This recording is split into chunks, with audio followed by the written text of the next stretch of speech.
Have you ever noticed how children, even within the same classroom, seem to define themselves and interact with the world in, well, distinctly different ways? Mm-hmm. One child might confidently declare, "I am a fantastic artist," you know, brimming with individual pride, Right. while another might softly say, "I am a helpful friend to my classmates," emphasizing connection. What shapes that fundamental sense of "I am"? That core feeling of self. Exactly. What makes us us? And maybe more importantly, what does that mean for how we understand the young minds in our care, especially for you listening with an education background? Yeah, that's the crucial link. Okay, let's unpack this. Today, we're embarking on a deep dive into cross-cultural perspectives on identity. Really rich topic. We're going to explore how the cultural backdrop we grow up in profoundly influences how we perceive ourselves.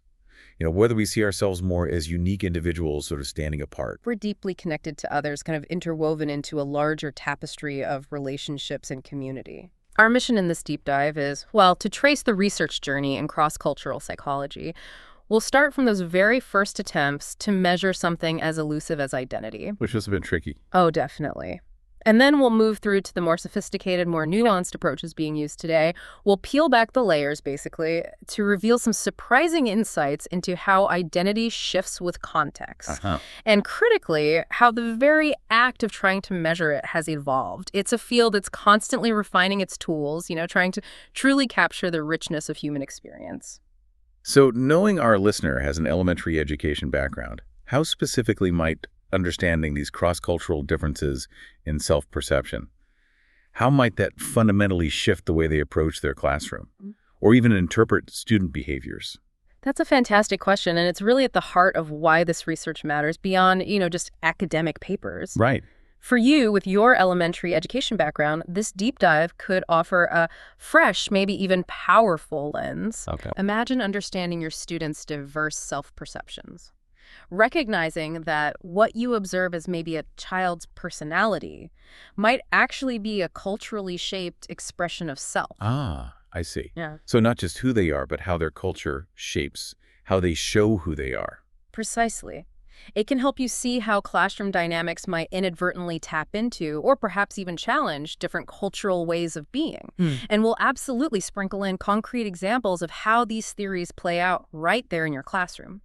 The goal is to offer practical insights to enrich your teaching. Great. Our guide today is a significant chapter from the Handbook of Identity Theory and Research by Peter B. Smith. It's described as a comprehensive look at how researchers have grappled with studying identity across varied cultural landscapes. Yeah, it's a really foundational text in the field, a deep well of knowledge on how we've tried to put a scientific lens on something as profound and personal as, well, who we think we are. So let's jump right into this fascinating journey. Let's start with those very first attempts to graph and measure identity. This brings us to a core challenge that cross-cultural psychology grappled with for decades: the problem of how to actually describe and analyze cultural differences. Yeah, where do you even start? Early on, researchers took a rather simplistic approach, didn't they? They simply compared results between entire nations. Right. Treating countries as if they were singular, monolithic cultures. France thinks this way, Japan thinks that way. Which sounds, well, a bit too simple now. And it was quickly recognized as a massive oversimplification. Nations are incredibly complex entities, right? They differ on a multitude of attributes: history, economy, geography, religion, language, societal structures. Even subcultures within regions. Exactly. You just can't say everyone in this country thinks this way and leave it at that. What's fascinating here is that even way back in the 1970s, there were already strong calls within the field to unpackage culture. Unpackage, what does that mean exactly? It means breaking it down. Trying to pinpoint the specific cultural attributes like values, beliefs, practices that truly cause variations in human behavior and psychology. Ah, okay. So instead of just saying country X is different. You ask why. Yeah. What specific aspects of that culture lead to these psychological differences? Rather than just leaving them all together under a national label, they realized they needed to get more specific, understand the mechanisms. That makes so much sense. Think about your classroom. You have students from many different backgrounds, right? Absolutely. Classrooms are often incredibly diverse. So simply saying this student is from country X doesn't tell you much at all. Their individual experiences, their family's values, or how they personally see themselves, does it? Not really, no. It's just a label. To truly understand them, you need to look beyond that broad label. and, well, unpack their unique cultural attributes, their specific family background, their individual experiences. It's the difference between a broad generalization and a specific actionable insight that can actually help you connect with that child, understand their perspective. Exactly. So one of the earliest tools used in this quest was something called the 20 Statements Test, or TST. Yes, the TST, pioneered by Kuhn and McPartlin back in 1954. It's deceptively simple, yet it can be incredibly revealing. How does it work? It just asks respondents to complete 20 sentences, each beginning with the straightforward phrase, I am. 20 times, I am. 20 times. The idea was to capture spontaneous, sort of unfiltered self-concepts. One of the first things that come to mind when you think about who you are. Okay. And what did they find when they started comparing answers across cultures? Well, the initial comparisons using the TST yielded some truly surprising results that really challenged some assumptions. For instance, there was an important study in 1983 using this test with students in Hong Kong, Japan, and the US, and they found something quite distinct. Japanese students, for example, included significantly fewer direct references to individual personal qualities. Like what? Things like, I am friendly, I am smart, or I am creative. Those internal trait-like descriptors, they focus less on those compared to students in Hong Kong and the US. Interesting. So fewer adjectives about themselves. Fewer trait-based adjectives, yeah. And this wasn't just an isolated finding. Similar patterns popped up across a wide variety of nations. It really pointed toward what seemed like fundamental differences in how people describe themselves. So an early hint that self-perception wasn't necessarily a universal blueprint. Exactly. That culture played a significant role. But like any early tool, the TST had its problems, right? Its limitations. Oh, absolutely. Despite its pioneering role, researchers quickly identified significant limitations. First, there was the problem of interpretation. How so? Because the responses were so open-ended, you could get anything from I am a student to I am happy to I am my mother's son. Right, very diverse. So researchers needed a robust theoretical framework to actually interpret what people were saying. How do you categorize and quantify such diverse, free-form statements? Yeah, how do you compare I am creative with I am a good son? Exactly. What did it mean? The categorizations often became complex, sometimes subjective, leading to debates about how to accurately compare results across different studies or cultures. Okay, so interpretation was one issue. What else? Even more critically, there was this profound question of whether the test itself was truly culture-free. Ah, the tool itself might be biased. Potentially. The very format asking I am, without any specific context. Maybe it inherently favors certain cultural viewpoints. It kind of assumes a universal mode of self-description that might not actually exist. Like it was built on a Western, maybe individualistic assumption of identity. That was the concern. Does asking who are you in a vacuum make sense in all cultural contexts? Right. For a teacher, this is a really powerful point to consider, isn't it? Absolutely. Imagine giving your elementary students this exact I am test. Picture two children, one from a culture that heavily emphasizes group harmony, collective identity, and another from a more individualistic background.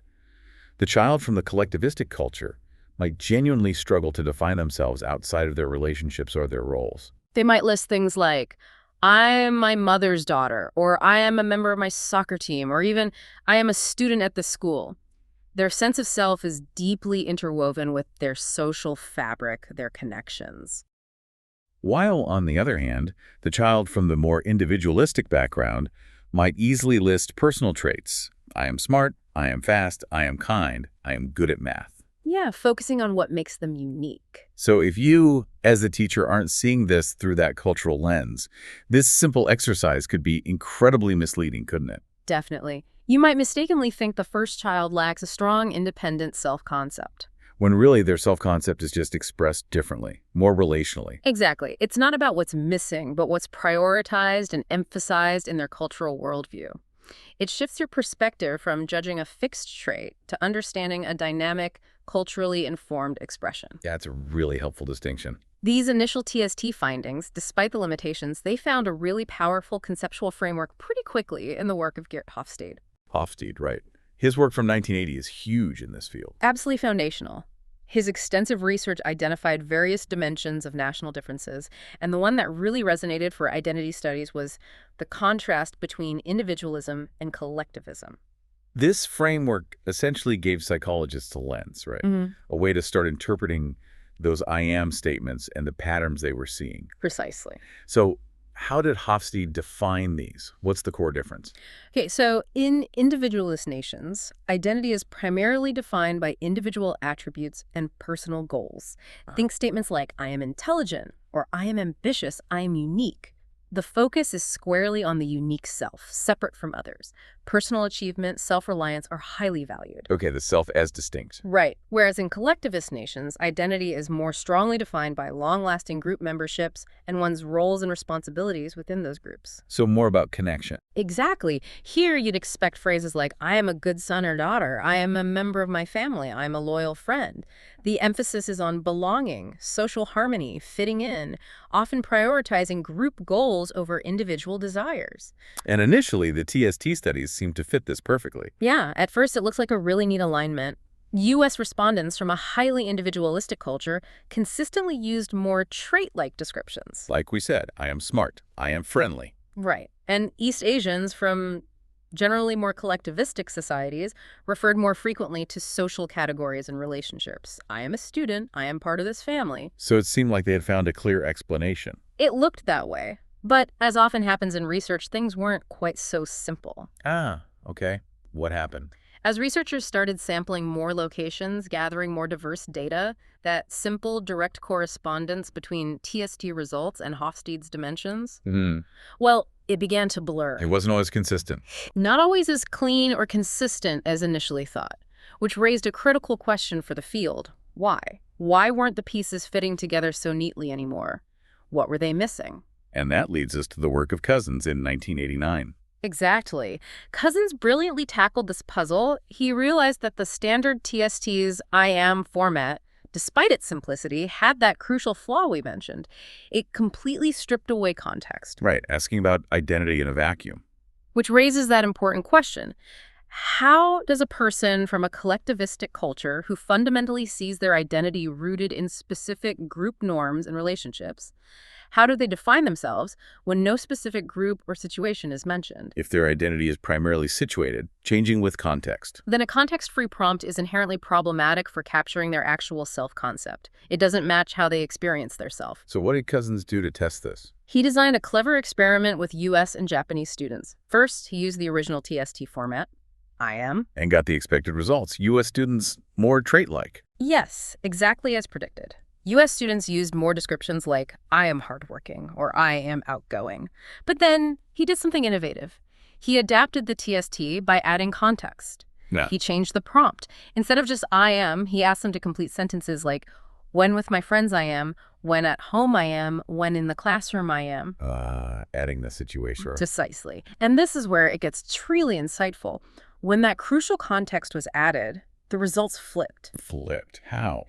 Japanese students, surprisingly, now used more trait-like descriptions in those specific contexts. Really? Yeah. They might say, when with my friends I am funny and talkative, or when at home I am studious and quiet.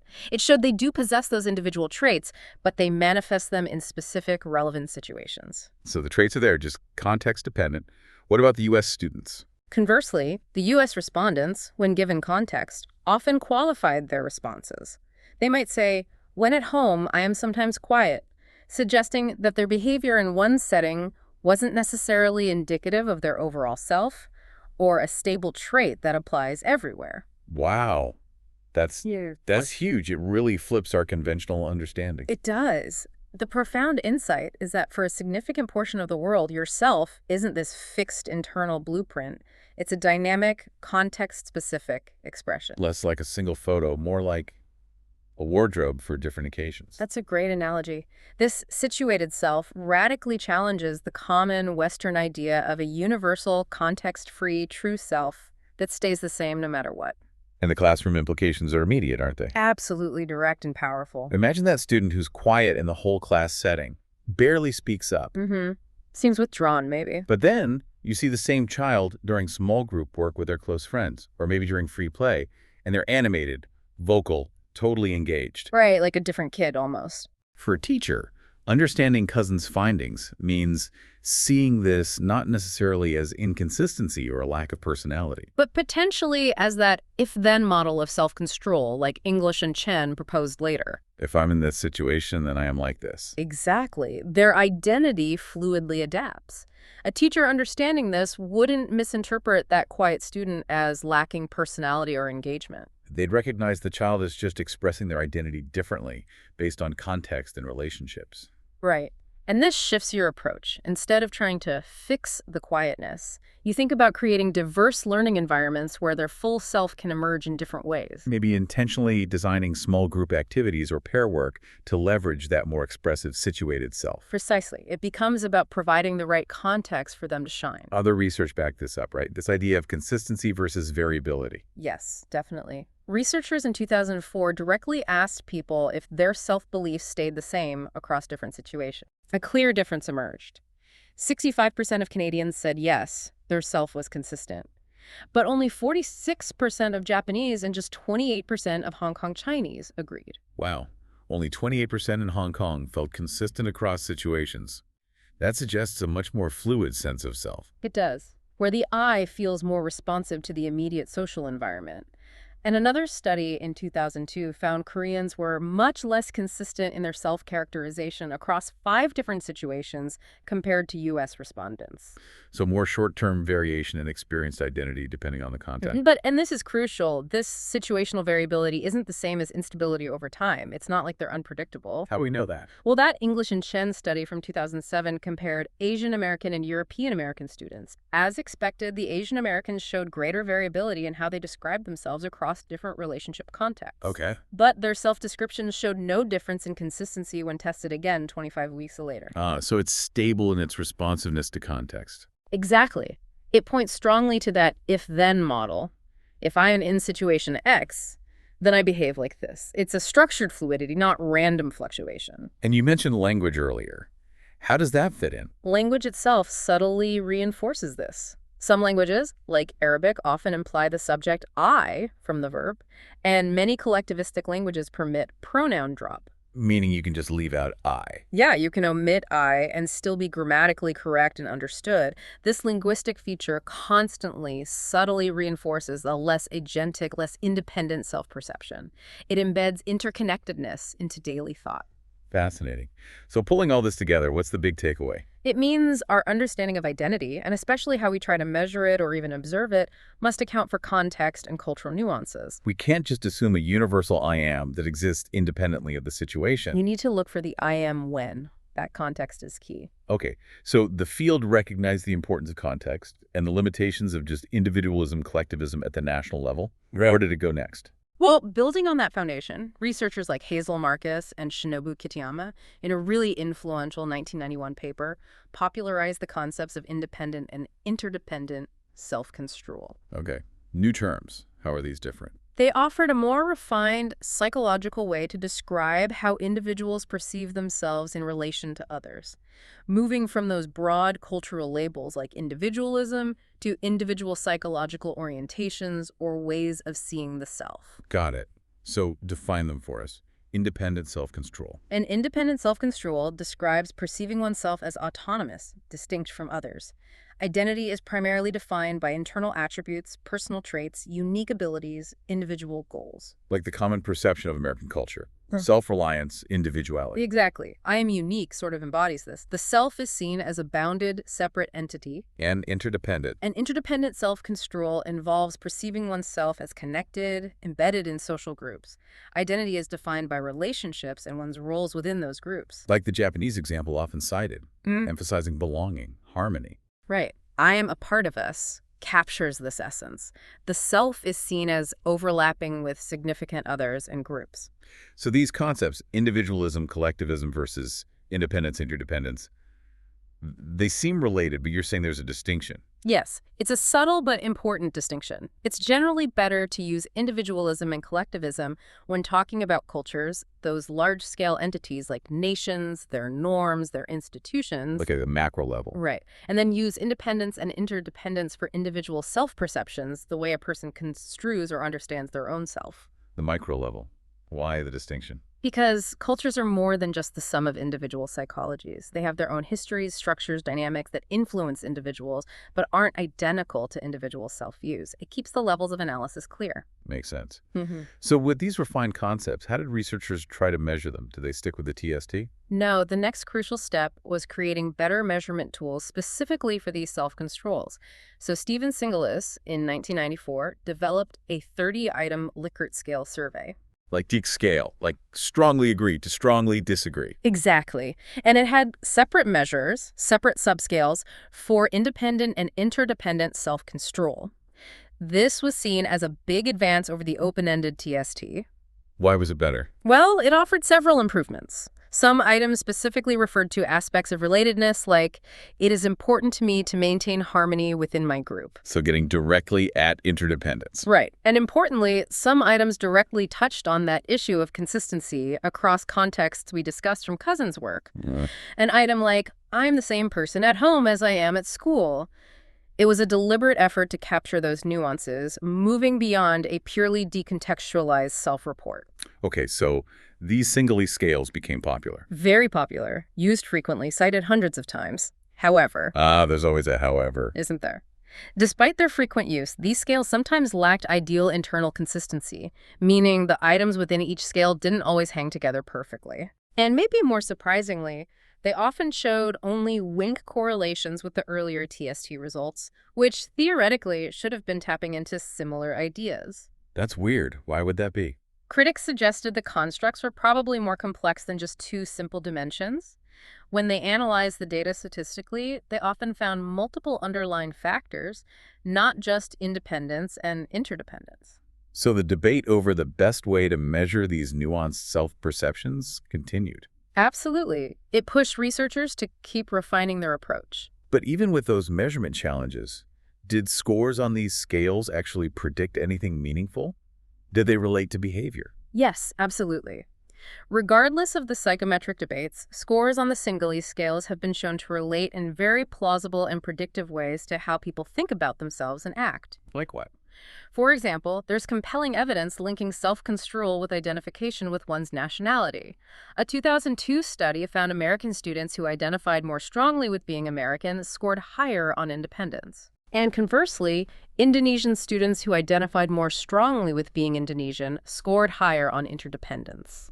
So it suggests self-control isn't just fixed, but maybe connected to the groups we feel part of. Exactly. It can be influenced by the groups and identities one actively associates with. What else did they predict?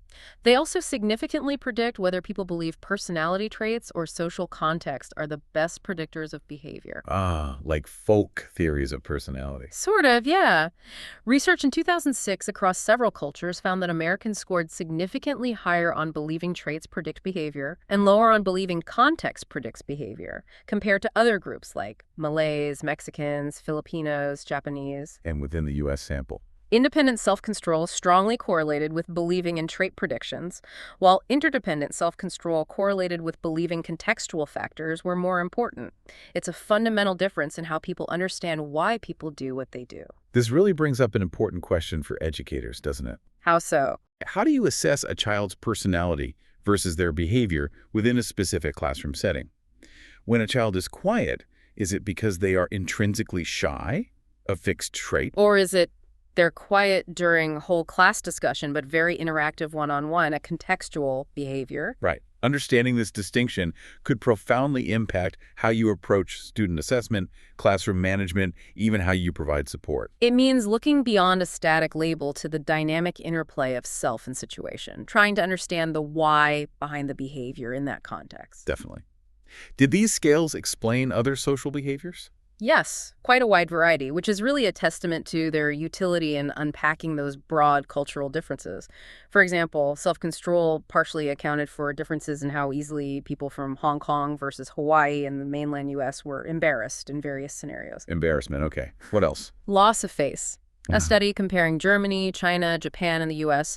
found independent self-control explained concern for one's own loss of face. Protecting my own reputation. Right. While interdependent self-control explained concern for others' loss of face, worrying about shaming the group or someone you're connected to.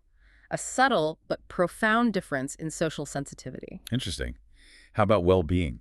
Research found interdependent self-control explained the link between relationship harmony and overall life satisfaction in both Hong Kong and the U.S. So for many people, happiness is tied to the quality of their connections. It seems so. It highlights that well-being isn't just an individual pursuit for everyone. And communication styles. Yep. Independent self-control was linked to a focus on task-oriented communication directness, getting to the point. While interdependent self-control predicted a focus on relationship harmony and communication across several cultures. Explains why direct feedback might land differently in different cultural contexts. Exactly. One style isn't inherently better, just different, reflecting different underlying self-controls and priorities. You mentioned a study on social loafing. That sounds like a powerful example. It really is. Social loafing, that tendency for people to put in less effort in a group than alone? Yeah, we've all seen that. Or maybe done it. Possibly. Well, a 1993 study looked at this in simulated work groups with Chinese, Israeli, and American participants. What did they find? The Chinese and Israeli participants actually worked harder when they believed they were working in a team, they had an affinity with a sense of connection and shared purpose. So connection motivated them more. Yes, but only with a team they felt connected to. Their effort with a team they had no affinity with was no different from working alone. Okay. What about the Americans? The Americans worked harder when they believed they were working alone. The type of team, affinity or not, didn't seem to matter much for their effort level. Wow.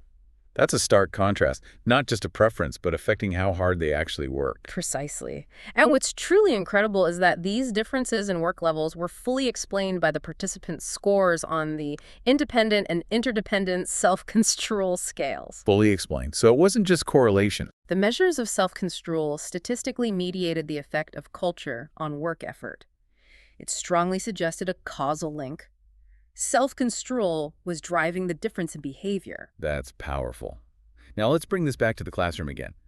Group projects. The classic scenario. Okay, so imagine you've assigned a group project. A student with a strong, interdependent self-control.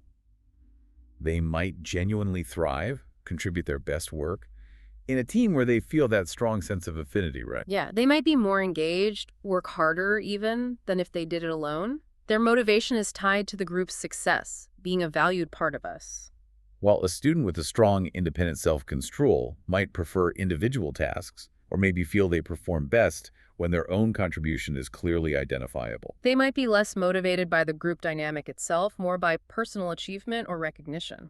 So understanding these tendencies helps you structure group work more effectively. Definitely. You might intentionally assign specific roles catering to individual strengths, or maybe put extra effort into fostering group cohesion and shared goals for those who thrive on it. It allows for more differentiated support, ensuring everyone can contribute their best. Okay, so the scales predicted a lot, but you mentioned inconsistencies earlier. Some studies didn't find the expected differences. Right. Despite these successes, some studies found self-construal differences were absent, or sometimes even went in the opposite direction predicted by theory when comparing cultures directly. Why would that happen? This brings us back to a major methodological headache in cross-cultural research: acquiescent response bias. Acquiescence. That's the tendency to just agree with survey items. Exactly. Some respondents tend to agree with statements regardless of the content, often out of politeness, a desire for harmony, or just a cultural inclination to avoid disagreement. And this tendency differs across cultures. Yes. Crucially, this bias is known to differ consistently across nations.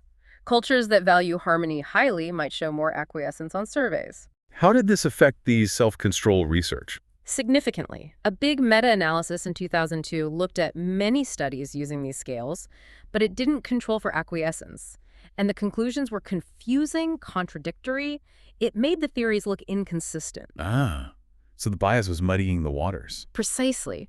But then researchers in 2005 reanalyzed some of that data, this time carefully controlling for acquiescence. And what happened? Then the predicted contrasts consistently emerged. Individualistic nations predominantly showed independent self-control, collectivistic nations showed interdependent. The theory held up once the bias was accounted for. So it highlights how crucial careful methodology is in this kind of research. Absolutely. Seemingly minor biases can totally obscure fundamental patterns if you're not careful. It's like static on the radio drowning out the music. And this acquiescence bias isn't just an academic issue, is it? It can show up even in simple classroom surveys. That's a great point. Imagine you give your elementary students a survey about their favorite subjects. If one student checks strongly agree for everything positive, are they genuinely enthusiastic about everything? Or are they just trying to be polite, please the teacher, avoid saying no? Exactly. It's a micro version of acquiescence bias. It shows why careful question design, maybe avoiding simple agree-disagree, and careful interpretation are crucial even in your own assessments. You need to consider how culture, or just wanting to be a good student, might shape responses. Good point. Before we move on, anything about where these self-controls come from? Developmental origins? Yes, definitely. Researchers like Heidi Keller and colleagues have done fascinating work tracing these back to early childhood. Oh? They've shown significant cultural variations in infant care practices that directly correlate with later self-control.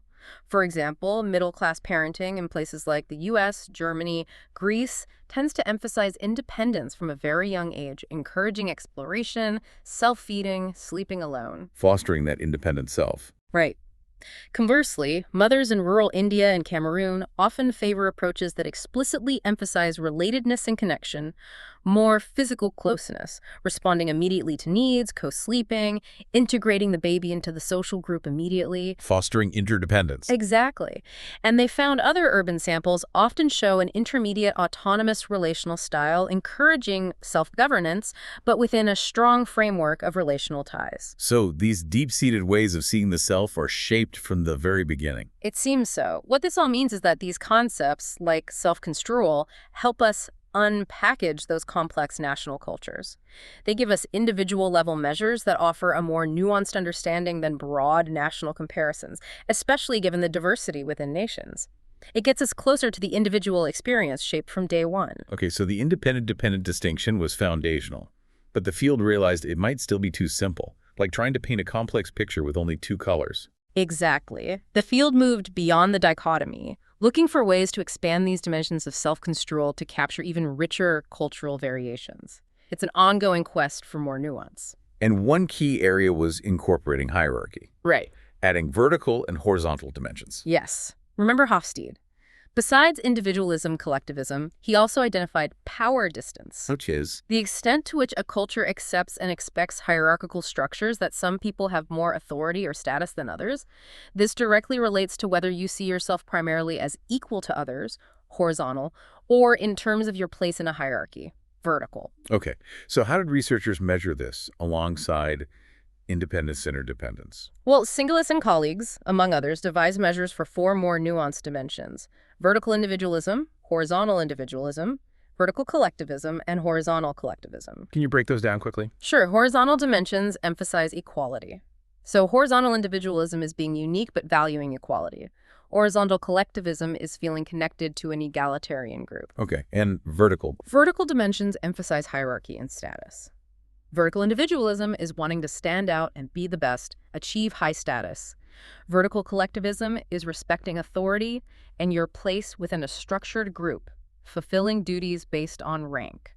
Did these more specific measures prove useful? Did they predict things? They have shown some predictive validity. For instance, a 2002 study found that horizontal individualism helped explain why job dissatisfaction had a stronger impact on intentions to leave a job in New Zealand compared to Hong Kong. Suggesting that focus on equality might make people feel more empowered to leave for a better, equal opportunity. That was the interpretation. However, connecting this back, given that high power distance and collectivism often go together at the national level, there's still some debate about whether these 4 dimensions add significantly more predictive power than the original 2 in all cases. So the jury's still out on whether the added complexity is always worth it. It's an ongoing discussion, balancing nuance with parsimony. Another area of expansion was a deeper focus on relatedness, right? Teasing apart different kinds of connection. Yes. Hofstede's original collectivism was quite broad. It could mean lifelong group identity or just a general liking for groups. He also had that masculinity-femininity dimension. Contrasting achievements, striving with prioritizing relationship. Right, which highlighted a different aspect of relatedness connection versus achievement that wasn't fully captured by just individualism, collectivism. So how do they refine this? Researchers like Brewer and Gardner proposed a crucial distinction, separating relatedness, interdependence with specific other individuals, friends, family, from collectivism, relation to broader groups, nation, ethnicity. Ah, okay. Individual connections versus group belonging. Exactly. This led to a more nuanced breakdown of identity into potentially 3 types. Which are? Personal identity. Your unique internal attributes, values, traits, what makes me distinct. Okay. Relational identity. Your connections with specific, close others, your roles in those relationships, son, friend, partner, who we are together. And collective identity. Your membership in broader social categories or groups. Ethnicity, nationality, profession, reputation, who our group is. Did they test this? Measure these different types? Yes, researchers used tools like the Aspects of Identity questionnaire across several nations. The results were, well, complex. They varied by nation, and it suggested that getting a clear separation between personal and relational identity measures across all cultures is still challenging. And let me guess. Acquiescence bias might play a role again. Very likely. That persistent methodological issue makes disentangling these closely related concepts tricky with surveys. But thinking about these 3 types, personal, relational, collective, is really insightful for the classroom, isn't it? Absolutely. You can think about what motivates different students. Is it individual achievement, personal identity, getting that top score? Or is it their friendships, feeling connected to peers and the teacher, relational identity, thriving in cooperative work? Or is their strongest sense of self tied to belonging to a club, a team, their cultural group, collective identity, celebrating heritage, showing team spirit? Understanding these different facets helps you foster belonging and recognize achievement in ways that resonate. You might praise individual work for one student, but highlight teamwork and group success for another. Tailoring recognition to their dominant identity focus. Precisely. It allows for a more personalized and effective approach. Okay, another refinement mentioned is a focus on category inclusiveness. Harb and Smith. Right. They developed a new instrument looking at the level of social involvement or identification. Levels. Yeah, they asked about involvement at 4 levels: personal, relational, collective, and even humanity as a whole. And they also applied that vertical-horizontal distinction within the relational and collective levels. Wow, that sounds complex. 6 dimensions total. Yep. Like relational, horizontal, equal friendships, or collective vertical respecting group hierarchy. They found, for example, UK students scored higher on personal and relational horizontal, while Syrian students scored higher on collective and vertical dimensions. So providing a much more differentiated picture than just independent, interdependent. Exactly. These newer approaches enrich our understanding by showing the fuller range of ways people identify, moving beyond that simple contrast. And the last major expansion you mentioned focused on agency. Kachibasha's work. Yes, this is a really insightful reframing. Kachibasha argued that the typical independence-interdependence concept actually mashes together 2 separate dimensions. Which are? First, interpersonal distance, ranging from separation, being distinct, to relatedness, being connected. That part is fairly intuitive. Okay. But the second crucial dimension is agency, ranging from autonomy, being self-governing, making your own choices, to heteronomy. Heteronomy. What's that? Heteronomy describes relying on others or external factors for guidance, like group norms, elders' expectations, duty, societal rules. It's less about forging your own path, more about skillfully navigating a collective one. So, autonomy is self-rule, heteronomy is other rule or group rule. Kind of, yeah. And by combining these 2 dimensions, distance and agency, she proposed 4 types of self-control. Okay, let's hear them. 1, independent. High separation, high agency, the classic Western model. 2, interdependent. High relatedness, high heteronomy, the traditional collectivist model. Right. 3, autonomous relational. This is key. High autonomy and high relatedness. These are people who are self-governing, make their own choices, but remain deeply connected and consider group harmony. They actively initiate but retain group ties. Where do you see this type? Kachibasha suggested this is characteristic of many urban populations in collectivistic cultures, modernizing, gaining agency, but keeping strong relational ties. It explains nuances the original model missed. Self-governing yet deeply connected. And the 4th type? Logically, it would be heteronymous separate, reliant on others but detached, though she didn't focus on this one. But the framework allows for it. This autonomous relational type seems very relevant for the classroom. How so? You might see a student who's a real self-starter, high autonomy, takes initiative on projects, Mm-hmm. but also always tries to bring peers along, fosters group success, shares resources, high relatedness. They're leading within a collaborative frame. That's a perfect example. They're not just independent workers, nor just group dependent. They are independently collaborative. And recognizing that allows you to appreciate both their initiative and their contribution to the group dynamic. Exactly. It captures a complexity that the simpler models might miss. Okay, so we have all these refined concepts and scales. Mhm. But you mentioned a basic problem that persisted, something about comparative judgments. Yes, the reference group effect. This is a really tricky, pervasive challenge in cross-cultural survey research. What is it exactly? Most self-report scales, like those Likert scales, ask you to rate yourself, I am independent. But the judgment you make is almost always implicitly comparative. The problem is we don't know who you're comparing yourself to. You mean, am I comparing myself to my family, my friends, people in my country? People globally? Exactly. Are you comparing to your ideal self, your neighbor, an abstract average person? The scale doesn't specify, so the reference group is unclear and likely varies between people and cultures. How does this bias result? It can massively skew comparisons between cultures. Imagine someone from a very collectivist culture. They might rate themselves as highly independent relative to their own group, where independence is rare. But compared to someone from Sweden or the US, they might still be objectively quite interdependent. Precisely. Their internal comparison point makes them look more independent on the scale than they might be in an absolute sense or compared to another culture. It obscures real differences. Is there evidence for this effect? Oh yes. Honey and colleagues did a great study in 2002. Direct comparisons of Canadian and Japanese mean scores on the Singhalese scales showed no difference. Puzzling, right? Yeah, theory predicts Canadians should be more independent. But then they asked respondents who knew both cultures to compare themselves explicitly to most North Americans or most Japanese. Yeah. Then the predicted differences appeared clearly. Canadians rated themselves as more independent than Japanese when the comparison group was explicit. This showed the implicit comparison in the standard scales was masking the difference. Wow. So the comparison context is everything. It highlights a major limitation. For valid cross-cultural comparisons using surveys, measures probably need explicit anchors. Compared to others in your country, how independent are you? Or researchers should focus on within-culture analyses, not just comparing raw means across cultures. So interpret those cross-national survey averages with caution. Extreme caution. The reference group effect is always potentially lurking. Okay, let's shift gears now to a different approach. Experimental methods, specifically priming identity. This sounds really interesting. It is. It offers a different way to think about identity. Up to now, we've mostly talked about it as a relatively stable quality, something you learn or develop. Right, like a trait.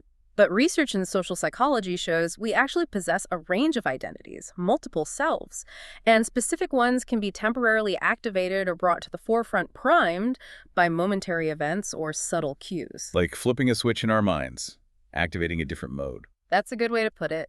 And from this perspective, cultural differences might be less about fixed traits and more about the predominance of certain identities that are frequently elicited by daily life in that culture. Can you give an example? Sure. Research suggests U.S. cultural settings often contain cues encouraging pride, self-enhancement, uniqueness. Japanese settings often include cues encouraging modesty, self-criticism, fitting in. Daily life acts as a constant, subtle prime, making certain self-views more accessible. And one powerful constant prime is language itself. Absolutely. We touched on this earlier. Spoken language is a recurring cultural prime. The fact that many collectivist languages allow pronoun drop, I, subtly discourages thinking of oneself as constantly separate and agentic. Reinforcing interconnectedness. Right. And studies with bilinguals really show this. The language they choose to speak in can mark cultural identity and affect responses. Like the study where people answered surveys differently in English versus their first language. Exactly. Harzing found that across 24 nations, answering in English led to responses closer to those of Caucasians than answering in their native language. And the Thai English bilinguals making different decisions in work scenarios depending on the language. Yes. In English, they ignored relationship issues. In Thai, they considered them. The language primed a specific cultural orientation, a way of thinking and deciding. This has such a clear classroom application for bilingual students. Tell If you have bilingual kids, the language they're using at that moment might subtly activate different identity frames, Asking them to describe something in English versus their home language might yield slightly different answers. Not because the facts change, but because the linguistic frame shifts their self-construal, what they prioritize. Exactly. It helps you appreciate the richness of their perspectives and understand why expression might vary with language context. That's a really practical insight. So besides language, researchers can directly prime independence or interdependence. Yes, experimentally. Sometimes explicitly, sometimes implicitly. An early study by Trefimo, Triandis, and Goto is a classic example. What did they do? They had students spend just 2 minutes thinking either about what made them different from others or what they had in common with close others. Then they did the TST. Yeah. Those who thought about differences generated more personal self-statements. I am kind. Those who thought about commonalities generated more collective self-representations. I am a sister. Wow. Just 2 minutes of thought shifted their I am statements. Yeah. It clearly showed identity isn't fixed. It can be temporarily shifted by even brief mental exercises. It highlighted that dynamic nature. These priming studies often use biculturals, right? People navigating two cultures. Frequently, yes, because they naturally have multiple cultural frameworks accessible. Researchers might subtly prime one culture, maybe by showing cultural icons like the Statue of Liberty or a Chinese dragon before a task. Like the study with Greek children in the Netherlands. Exactly. Priming them with Greek language or icons made them respond more like monocultural Greek children on various measures, stronger friend identification, more external attributions. So activating the Greek identity changed their responses. Precisely. In these studies, identity is treated as the causal variable. Activating it causes the change in perception or behavior. It moves beyond just observing correlations between groups. And the classroom application here seems clear too. For bicultural students, exposure to certain cultural elements in class, a story, an art project, a phrase in their home language, could temporarily prime one identity. Influencing how they engage, interact, or approach tasks. So a teacher aware of this could strategically use culturally resonant materials to foster specific things, like collaboration versus independence. Potentially, yes. It allows for a more intentional and nuanced approach, tailoring the environment to resonate with the child's dynamic cultural self. It's not about manipulation, but about creating supportive contexts. How else have these priming studies advanced the field? Well, they offer stronger causal evidence. That 2007 study showing Chinese primes led to more interdependent descriptions and better memory for mother-related words. Right, suggesting it activates deep self-schemata, not just surface knowledge. Exactly. And then there's the brain imaging evidence. The fMRI study. That sounded amazing. Yeah, Eng and Han's work. Chinese prime, self and mother, activated the same brain area, Western prime. They activated separate areas. So preliminary evidence that priming physically changes brain activation patterns consistent with the theory. Incredible, right? Shows a potential biological underpinning for these shifts in self-construal. But it's not always straightforward. Primes can have complex effects. True. That study where a Spanish prime increased interdependence and U.S. culture identification in bicultural Hispanics. Yeah, seemed counterintuitive. It shows primes can trigger multiple, even seemingly opposing associations. Human identity is complex. And most studies are on biculturals. Do we know if priming works the same way or as strongly in monoculturals? That's a good question.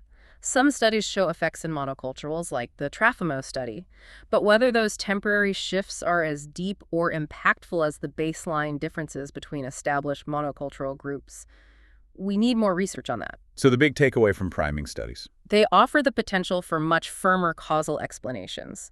They show self-construals aren't just static traits, but dynamic states that can be activated by context. It really emphasizes the fluidity of the self. Okay, so wrapping this all up, we've covered a lot of ground, from early TST studies to complex priming experiments. What's the big picture? Well, there's that core paradox. In relatively homogeneous cultures, people might rarely think about their cultural identity day to day. Because it's just the water they swim in. Exactly. Yet, cross-cultural psychologists often use nations as the primary unit of analysis. It highlights that ongoing tension between the macro-cultural level and the micro-individual level. And looking at the main approaches, surveys versus experiments, strengths and weaknesses. Survey measures, like the self-construal scales, have strengths. They definitely help unpackage big concepts like individualism into measurable individual components. And they've successfully explained a lot of cultural cultural differences. They have. They give us a snapshot, a broad sense of how people see themselves, but their weaknesses are significant too. The response biases, like acquiescence, Yeah. the reference group problem. Exactly. Those issues with validity and comparison groups are persistent. And the skills themselves might even unintentionally prime respondents. Okay. And the experimental priming studies. Their big strength is the potential for establishing causal explanations. They can show how activating an identity directly influences thought and behavior. Moving beyond correlation. Right, but their weaknesses. Global Western versus Eastern primes might be too broad, miss finer details, and they're most easily applied to biculturals. We still need better ways to measure the impact on monoculturals and the underlying mechanisms like identification. So where does this leave us regarding the future of identity? Well, cultural identity clearly becomes more salient, more consciously felt among biculturals, tourists, expats, immigrants, populations that are growing rapidly in our interconnected world. Making this research more relevant than ever. Definitely. Fields like acculturation psychology emphasize that identifying with a new culture and your origin culture are separate dynamic processes. You can be strongly connected to both or shift depending on context. So we can expect identity to become even more complex, more layered for more people. I think that's inevitable. The salience and complexity of bicultural and multiple identities are likely to increase steadily. That simple I am statement is becoming richer and more varied all the time. This deep dive really underscores that a child's sense of I am isn't simple or static. Not at all.